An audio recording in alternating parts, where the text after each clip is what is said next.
अरे कहाँ बड़ा जो हो ए मुकेश, ए मनीष, ए आशीष, अरे ए आलोक, ए जितेंद्र, ए तेज बहादुर, अरे ए दीवाना जी, ए राज बबुआ, सुना जा हिया आवाजा। अरे का रे भौजी का भइल रे? अरे हऊ बूढ़वा हो। कौन बूढ़वा रे? हऊ बूढ़वा। कौन बूढ़वा बताइबी? अरे हऊ बूढ़वा के नइखा जानत हऊ बूढ़वा। कौन बूढ़वा रे? खाली बूढ़वा बूढ़वा करबी कि नामवा बताइबी कि कौन बूढ़वा? अरे हऊ बूढ़वा तेल पियावन के नइखा जानत। अरे का भइल रे? तेल पियावन तेल उल पिया दन का रे? अरे नाही हो।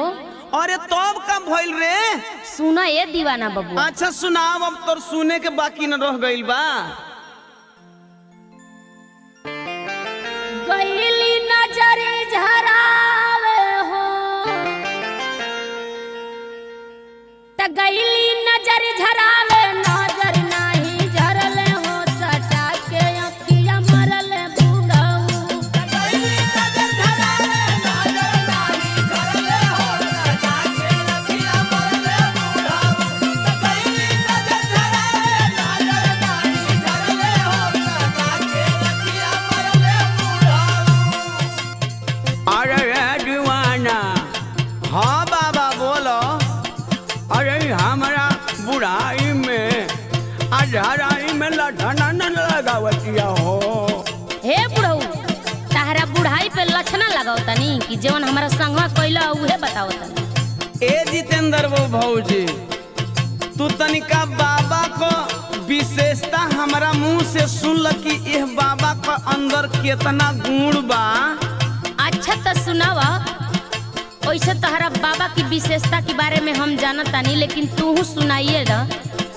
अच्छा तो ये भौजी, अब तू हमारा बाबा को विशेषता सुना कि हमार बाबा में कौन कौन गुण भरल बा।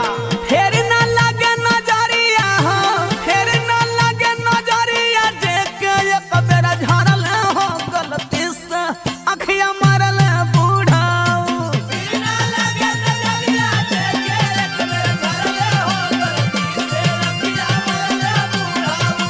फेर ना लगे नजरिया, देखे एक बेरा झरल हो गलती से अखिया मरल बूढ़ाऊ। अरे काय फलाना बो, हम कहाँ आँख मन तो के हो ढूढ़ो का लठना लगा के हमार ओझाई या सोखाई कुल बिगाड़ डालू, साथ साथ में बूढ़ हो बिगाड़ डालू का हो।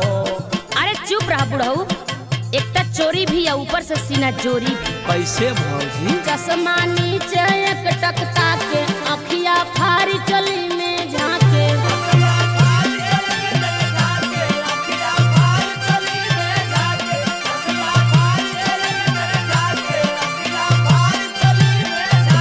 चश्मा नीचे एक टकता के अखिया फारी चली में झांके। बन के साठा में पाठा हो, बन के साठा में पाठा, नियत खूब बिगड़ल हो सटा के अखिया मरल बूढ़ऊ। बन के साठा में पाठा, नियत खूब बिगड़ल हो सटा के अखिया मरल बूढ़ऊ। बन के साठा में पाठा, नियत खूब बिगड़ल हो सटा के अखिया मरल बूढ़ऊ। ए भौजी, का ह देवर बबुआ? तनिका तू तेल पियावन दादा को हकीकत सुन लो। अच्छा तो सुनावा। जवन तेल पियावन बाबा के तू बिना फीस के वकील भइल बाड़ा न, त तेल पियावन बाबा के वकालत कर। अच्छा तो तू बहस हमार सुन। एक तलऊ के नाही इनके पैसा अखिया